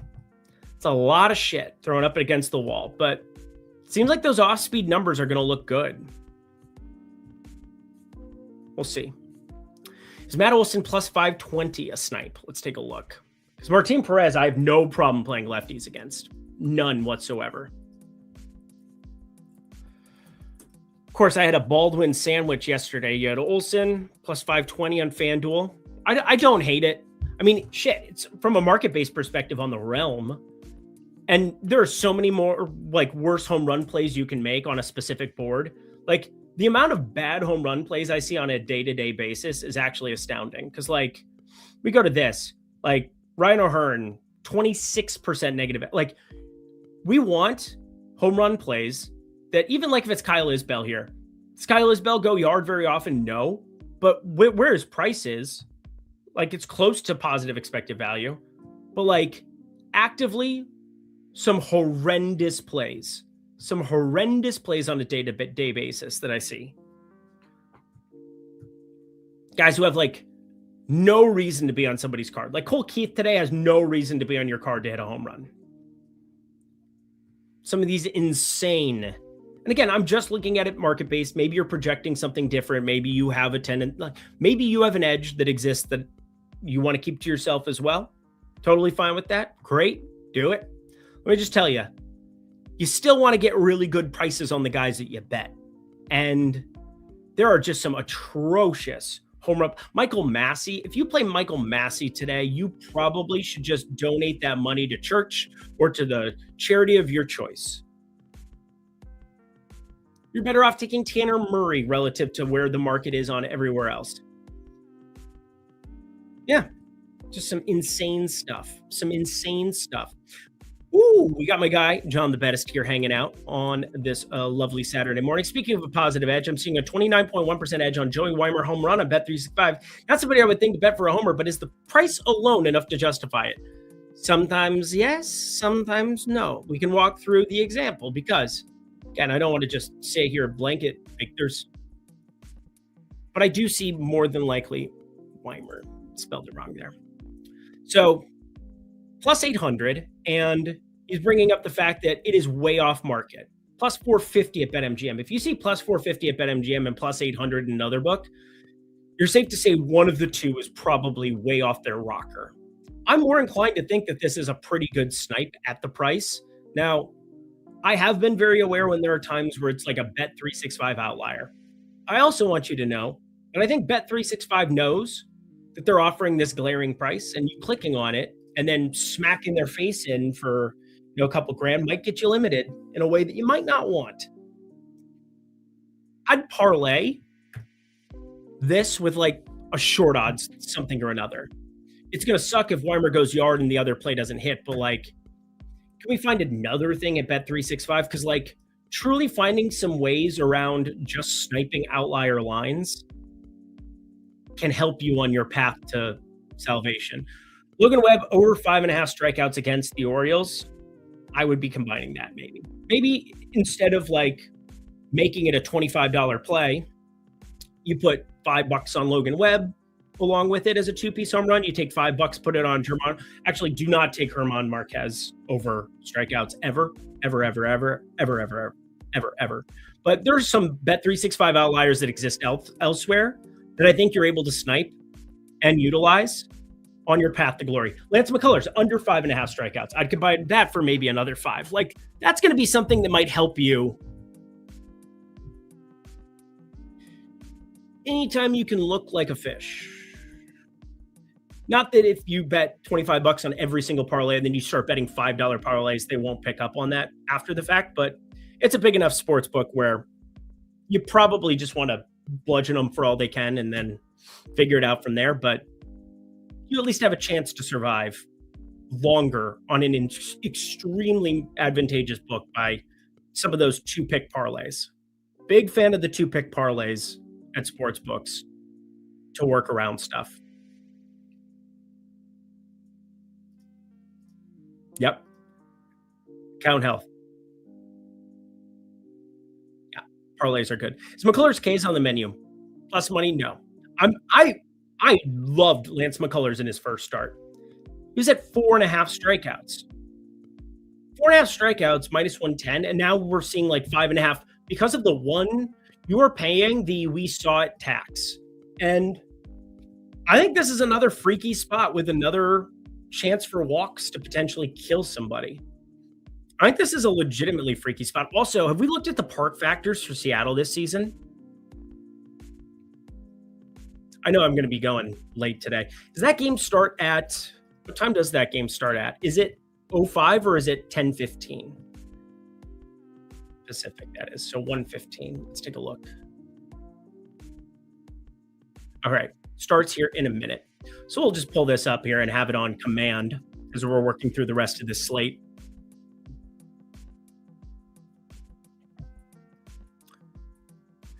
Lindog, hi, it's me.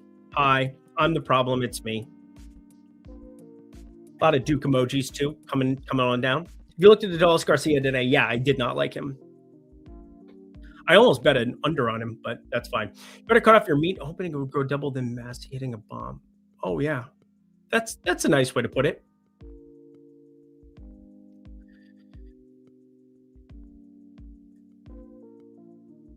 You don't do Nerfies? No, I don't.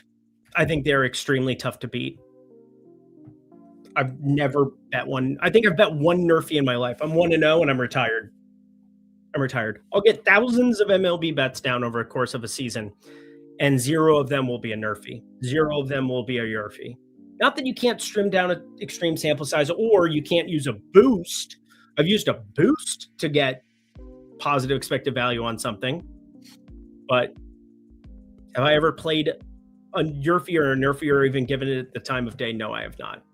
Not saying it can't be done. Not saying that somebody somewhere doesn't have some kind of data point or edge that they've found that they can beat it. I think it's naive to think that somebody probably hasn't beaten that market before.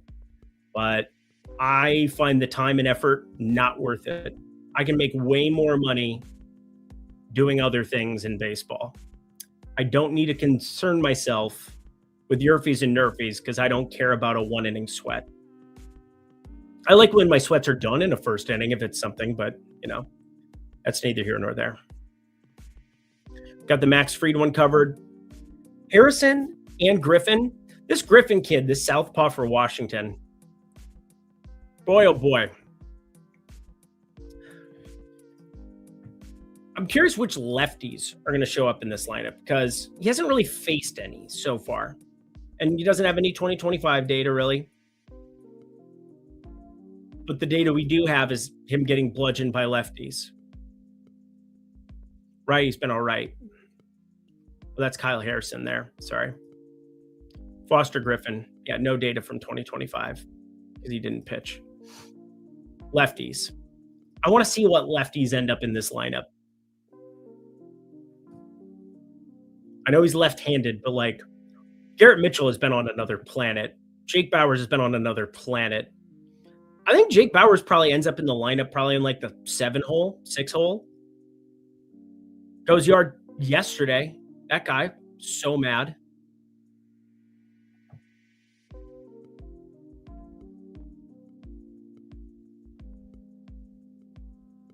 Just saying. Just saying. A lot of interesting things. A lot of interesting things. I'm just kind of piecing together in my head the way it would work before I pull up the lineup and see what's projected. Because otherwise you get biased. So I think Bryce Trang does still lead off. Good. They still do too. They do not have Jake Bauers in the lineup. Sal Frelick lefty in the lineup, Yelich in the lineup, Bryce Trang in the lineup. If Bryce Trang is in the lineup today, I'm probably going to bet, or if he's leading off again today, I'm probably going to bet his home run again. I know he's been injured. It's like something with his knee or something, or his foot. I can't concern myself. I'm not a doctor. But let me tell you how wide plus 910 is. It's a very wide number. I think we wait. I don't want Bryce Trang to be batting 7th out of the middle of nowhere, left on left. And I think there's a chance that you could get some true fuckery here. I would never, if this was MLB Lindy's night before, I would never put Bryce Trang on the card because I wouldn't want people to hang themselves like that. I'm smart enough to not do such things. You really got to see where he's at lineup order. But if he's there, the guy has no problem hitting the ball in the air. None. We are really seeing him figure it out. We're really seeing him play baseball more optimally. Walking a ton, striking out, moderately, very low on the lower end, slightly below league average. And we're getting that hard hit and loft for the first time. I think he's just a good young player. We saw him ascend there for Team USA. We saw the playoffs last season, or leading up to the playoffs last season. We saw the run he went on there too. If he's leading off left on left against Foster Griffin, we're going to partake at plus 910 on an indoor controlled environment. Hard for me not to. Marte, leadoff home run. Talked about it. Liked him more than I liked Corbin Carroll. Wowzer. Taijuan Walker must pay for his sins.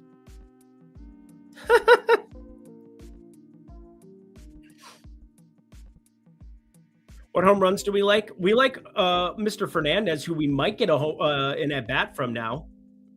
Especially if Taijuan Walker wants to walk everyone. That'd be cool. Oh, this is going to be another one of those Taijuan Walker specials, isn't it? Problem is Brandon Pfaadt, it's not like he's trustworthy at the moment either. An over might have been fun. But wind was a little bit off-putting to some extent for me there. Not blowing out, but it's still a great ballpark. Don't get me wrong. The wind's generally blowing out there. Kind of weird to see it coming in from left. 4-pitch walk. What a loser. What a loser. Guys, let's see if we can get the Fernandez bomb, and then I'll probably bid you all adieu. Let's get one more play in. I talked about Senga, potentially shorting him. Let's go to one other guy that I do want to short today.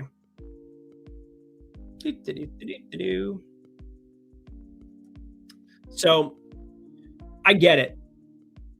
Eric, we backed him opening day. You like Lance McCullers. You said we should back him while he's healthy. Yeah, I did. 100% said that. 100% said that. I also understand that the difference between 4.5 to 5.5 in a spot where walks can potentially come up and bite you, where we're starting to see like a sign of life from Julio and Randy Arozarena. Lance McCullers has a superpower. He has one thing that he throws and one thing that I'm absolutely obsessed with. And then the rest of it is just meh. And who, of course, would I be talking about? Or what pitch, of course, would I be talking about? It's his curveball. Then we go to the Astros.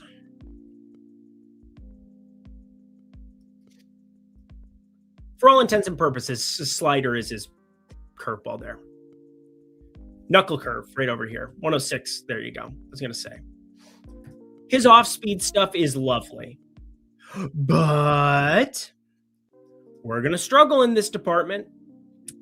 And 4.5 against the Red Sox is a little bit different, especially when we just saw Dustin May torch the Red Sox. Like, that could not have been more damning evidence in a million years of certain things, where maybe we need to be a little bit sharper about how we deploy this. Now, he's been good at limiting the fly balls to lefties, which is very important. We talk about Cal Rayleigh and Dominic Canzone.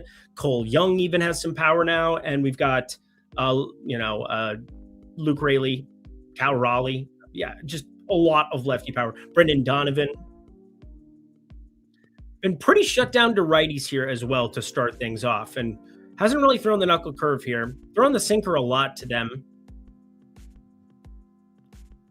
But I want to point out that in the aggregate, 15% swinging strike rate,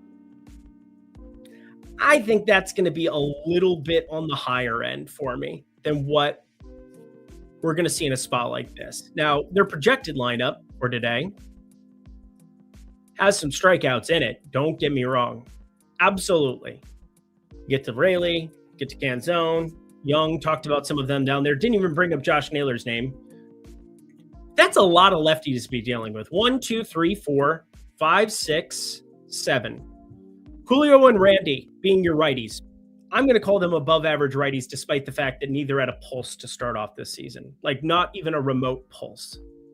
So I become very concerned for Lance McCullers if he doesn't have a 15% swinging strike rate, and also that knuckle curve, it does have some issues in this department. I think walks are really going to be a problem here for Lance McCullers. So I want to take a look at his walk props here as well, but he's the other guy that I really think we got to find some way to short. I'm going to do some more digging, do some more checking on things, but Fernandez up at bat. Perdomo, dude, right here. Already 2-0. Let's see a Fernandez bomb here on this program. Do it. Do it. Let the boy watch. Just say 4. Just pop up and say 4. Do it for the kids.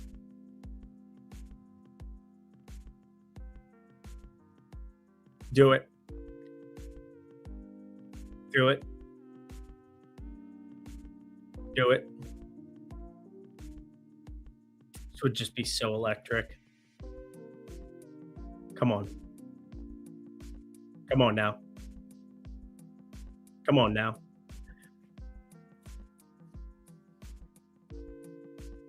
Do it.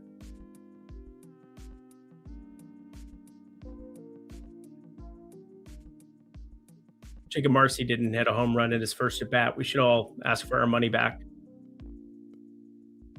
It's rigged.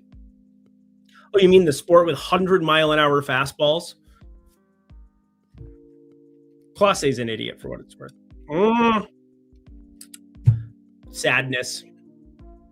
Taiwan Walker. You won't get completely blanked. But hey, we got a lot of time here for young Fernandez. And again, for $10 for 0.1 units, we have a 10K bankroll. Still looking pretty darn good there. Max Frame. Oh, Mr. Marcotte. He's on that one here as well. My guy, John the Bettis, went to Kyle Schwarber. I don't mind Kyle Schwarber with a boost. I can tell you very much that Kyle Schwarber with a boost, just fine by me. Kadai Senga? I'm probably on the opposite end of that one, my friend. We broke that one down quite a bit. But on the under of total earned runs, feeling pretty good. Locked him up. The suspense is killing me. It's fun. It's fun to be able to sweat some of this. You know what? Maybe I'll start a stream a little bit later sometimes so that we can sweat some of these games while we're looking ahead, because that's usually what I'm doing on these Saturdays. I'm sweating games, sweating bets already, and I'm looking ahead at the rest of the slate. So that's going to be what I hit eject to go do here. Keep Kadai Senga and Lance McCullers in your mind. Two guys that I am looking to short. Somehow, some way, I will find a way. That is for sure. But Max Fried, under 1.5 total earned runs. Feel pretty good about his prospects at the Trop. Jacob Marcy, he's out in his first at-bat. Same with Jose Fernandez. But for 0.1 units on each of those, thought that those were very nice, positive expected value shots to take. And Kyle Schwarber coming up here at the bottom of the first to get an RBI posted in the Discord. I'm going to find another dozen or so bets here coming up. That's for sure. There's going to be a lot of baseball coming your way here today. You can find some free stuff over on Tails, not just from myself, but a lot of other sharp people, such as Jay Metal K, such as John the Bettis, such as Mr. Marcotte there on the front of your screen. But you can get all of my plays, everything that you want there. Promo code DOUBLE, $20 for a month of the Lindy and Friends Discord.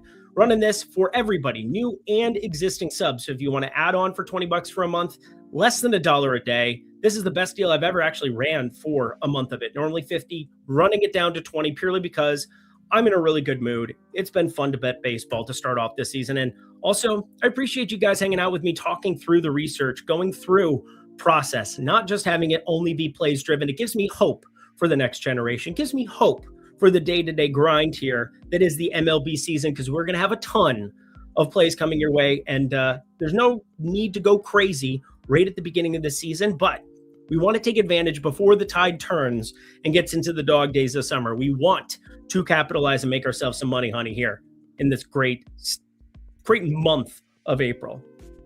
That's all I got for you. Until next time, friends, I'm Eric Lindquist. Best of luck in the MLB streets today. See you tomorrow. Probably going to be 10 a.m. Eastern, 7 a.m. Pacific. We'll see you then. Bye, guys.